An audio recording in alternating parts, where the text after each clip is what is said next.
Welcome to Nintendo Ninja News. I'm your host, Chris Dices, and we are here to talk about the review for Tripp, which is a small little game. We're going to just jump right into it and chat about it. It's going to be a short and sweet review. Let's roll the screenshots.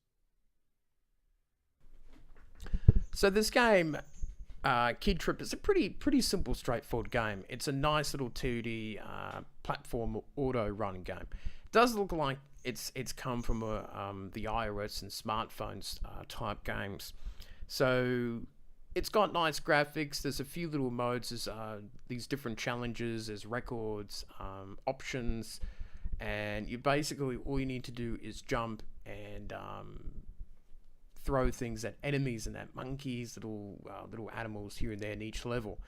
It is quite challenging as the game goes on, and there's different modes: walking, running, and hardcore mode, and that's based on probably the speed of your character and the enemies popping up and how difficult that can be. So generally the game runs well, does well. It's one of those games that I think you probably play for 5 or 10 minutes, sort of short bursts on the bus with the Switch and things like that.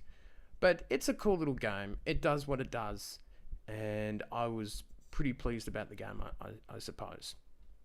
So back to the Ninja News desk for my final review.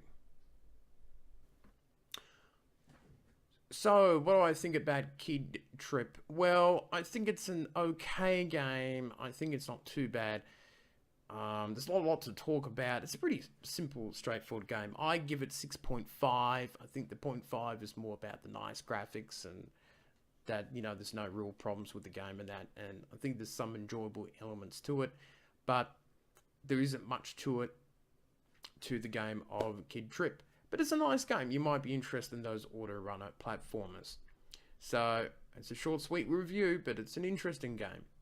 So, that is it for me, and I shall see you later on.